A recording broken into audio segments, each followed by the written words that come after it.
औसेन्द्रिय चित्ता नाम हस्ती नाम हस्ती स्नानमीव क्रियाम दुर्भाग वरण प्रायो ज्ञानम भारा क्रियाम बिना। ये पढ़ लिए कि हमें अपने इंद्रियों को वश में रखना चाहिए, हाथी के स्नान के समान नहीं बनाना चाहिए। हेलो दोस्तों, आशीष पब्लिकेशन के इस प्यारे चैनल में आप लोगों का स्वागत है।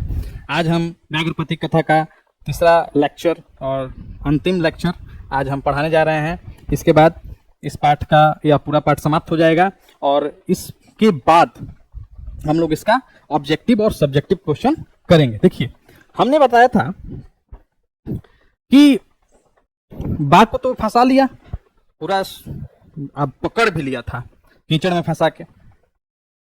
इसके बाद नारायण पंडित एक श्लोक के माध्यम से हम लोगों को समझा रहे हैं कि हमें जीवन में कैसा व्यवहार करना चाहिए। देखिए, अवसेन्द्र चित्ता नाम हस्ती हस्ती स्नानमीव क्रिया दुर्भाग भरण प्रायो ज्ञानम भार क्रियाम बिना। फिर से एक बार, अवसेन्द्र चित्ता नाम हस्ती स्नानमीव क्रिया दुर्भाग भरण प्रायो ज्ञानम भार क्रियाम बिना।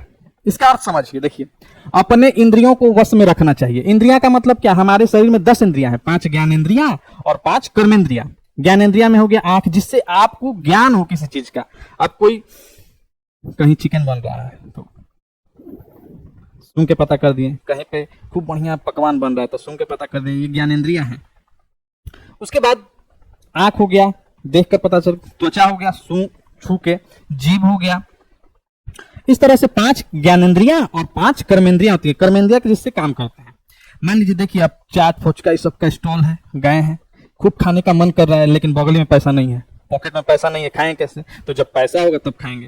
ये क्या करेंगे? अगर दूसरा ऑप्शन क्या है कि दोस्त से उधार मांगेंगे, तो इससे हम लोग को क्या होगा कि उधारी लेने का आदत पड़ जाएगा। तो दोस्त के नजर में भी हमारा वैल्यू गिर जाएगा, क्योंकि अब पैसा तो है नहीं, पैसा आ रहा है तो हम लोग खर्चा ही कर दे रहे हैं। तो जब पैसा होगा तभी खाएंगे। इस यानी अपने मुंह को, अपने जीभ को कंट्रोल कीजिए। अब उसको समझाइए कि बाबू जब पैसा होगा तब खाएंगे, यानी अपने इंद्रियों को वश में रखिए। अपने इंद्रियों को वश में रखना चाहिए। हाथी के स्नान के समान नहीं बनाना चाहिए। हाथी को पहलवान उसका जो महावत है खूब रगड़ रगड़ के नहवाएगा, लेकिन जब रास्ता में चलेगा ना तो रास्ता का धूल उठा के सूंड से खुद देहवे पे फेंकते चलेगा। जब यही करना था तो नहाया क्यों? ठीक उसी प्रकार जिस प्रकार कबूतर के सरदार ने जो बूढ़ा हो गया था, उस कबूतरों को समझाया, उसको रोज पाठ पढ़ाता था। बहेलिया आएगा, दाना डालेगा, जाल बिछाएगा, तुम लोग उसमें फंसना नहीं। एक दिन बहेलिया सच में आ गया। बहेलिया किसको कहते हैं? चिड़ियों को पकड़ने वाला। बहेलिया आया, दाना डाला, जाल बिछाया, ये कबूतर गए और दाना चुगने लगे और फंस भी गए। फंसते फंसते बोल रहा है सब कि बहेलिया आएगा, दाना डालेगा, जाल बिछाएगा, तुम लोग फंसना मत, दाना चुगना मत। तो उस ज्ञान का क्या फायदा कि आप रट रहे हैं केवल।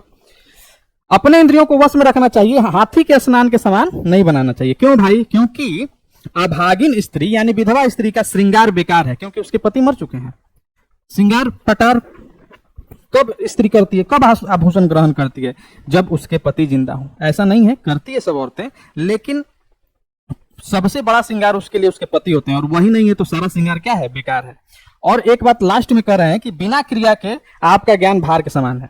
आपके पास लाखों ज्ञान है, बहुत ज्ञान है, लेकिन आप अपने ज्ञान का सही दिशा में यूज नहीं कर रहे हैं, उपयोग नहीं कर रहे हैं, तो आपका ज्ञान भार के समान है। ठीक उसी प्रकार जिस प्रकार 4 दोस्त थे, 4 दोस्त गए पढ़ने, खूब 3 को खूब पढ़ा, एक पढ़ा नहीं, उसको किताबी ज्ञान नहीं आता था, लेकिन बुद्धि उसका बड़ा तेज था।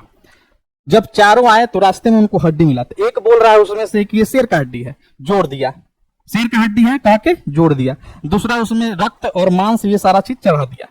तीसरा बोल रहा है कि हम जान डाल रहे हैं। चौथा बोला पगलाया सबका, ज्ञान नहीं है तुम लोगों को, जिंदा होगा तुम ही को मार के खा जाएगा, तुम ही लोगों को, हम लोग को मार के खा जाएगा, हम ही लोग जिंदा करेंगे, हम ही लोग को मार के खा जाएगा। तो एक काम करो, तुम लोग नहीं मानेगा सब तो नहीं, तो एक काम करो, अभी रह जाओ, हमको पेड़ पे चढ़ जाने दो। हमको कहाँ चढ़ जाने दो? पेड़ पे। हम पेड़ पे चढ़ जाएंगे तब इसको जिंदा कर देना। गया, जिंदा किया तो तीनों जो पेड़ पे चढ़ा था उसको कुछ नहीं किया, तीनों को मारकर खा गया। ज्ञान था तभी ना हड्डी से शेर बना दिया सब, लेकिन बुद्धि नहीं था।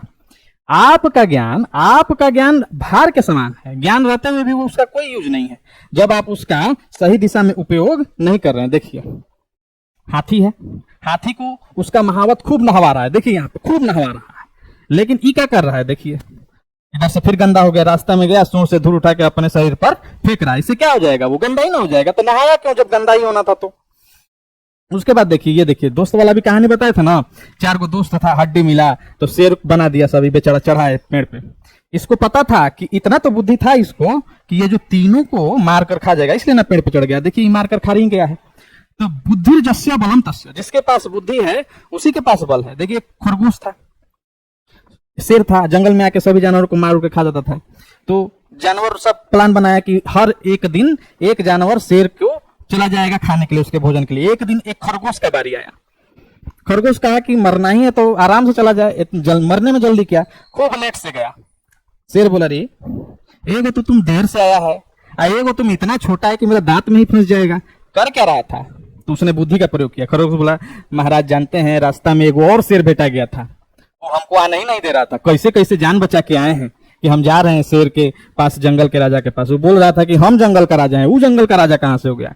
तो शेर बोला कि तुमको बाद में खाएंगे, पहले उस शेर के पास ले चलो, उससे फरियाल है। पहले गया कुआं के पास ले गया और कुआं में क्या कर दिया, झंकवा दिया। तो झंकवाया तो उसको अपना ही परछाई दिखा, इधर से ये गरजा तो उधर से भी आवाज आया, प्रतिध्वनि आई। खरगोश बोला यही है, कूद जाइए, इसी में कूदिए कूदिए, मार के निकले। वो बेचारा कूद गया, शेर क्या हो गया, कूद गया और उसी में छटपटा के पानी में डूब के मर गया। शेर के सामने खरगोश की क्या औकात है, लेकिन उसने बुद्धि से काम लिया और अपने जान को भी बचाया और पूरे जंगल के जानवरों के जान को भी बचाया। देखिए यहाँ पे, देखिए यहाँ पे खरगोश क्या कर दिया, कुआं में कूदवा दिया, मर दिया। यानी यह पाठ खत्म हो गया। आपके पास अगर बुद्धि है तो आपके पास आप बलवान भी हैं, इसमें कोई दो राय नहीं है। लाखों ज्ञान भरा पड़ा है, लेकिन आप उस ज्ञान का सही दिशा में उपयोग नहीं कर रहे हैं तो आपका ज्ञान भार के समान है। ठीक है, क्या क्या हम लोग पढ़े आज, हम लोग देखिए औसेंद्रिय चित्ता नाम हस्ती नाम हस्ती स्नान मीव क्रियाम दुर्भाग्य वरन प्रायो ज्ञानम भारा क्रियाम। बिना ये पढ़ लिए कि हमें अपने इंद्रियों को वश में रखना चाहिए, हाथी के स्नान के समान नहीं बनाना चाहिए। क्यों भाई, क्योंकि हाथी नहाएगा और फिर अपना ही गंदा होते चलेगा। क्योंकि दुर्भाग्य भवन यानी भागिन चाहे विधवा कह लीजिए, स्त्री का श्रृंगार बेकार है और आपका ज्ञान क्रिया के बिना भार के समान है। अगर आप उस अपने ज्ञान का सही दिशा में उपयोग नहीं कर रहे हैं तो आपका ज्ञान क्या है, भार के समान है। अब आगे देखिए, इस सब चित्र के माध्यम से समझाएं। इसको खूब मेहनत से नहवाया, लास्ट में ये धूल अपने ऊपर फेंका, गंदा हो गया। इसके बाद ज्ञानम भारम क्रिया बिनाम को समझाएं कि ये हड्डी को शेर बना दिया। सब तीनों ज्ञान तो बहुत था लेकिन बुद्धि नहीं था, बुद्धि इसके पास था, इसका जान बच गया। ये जिंदा हुआ तो तीनों को मार कर क्या कर दिया, खा गया। ये बेचारा ऊपर से देख रहा है।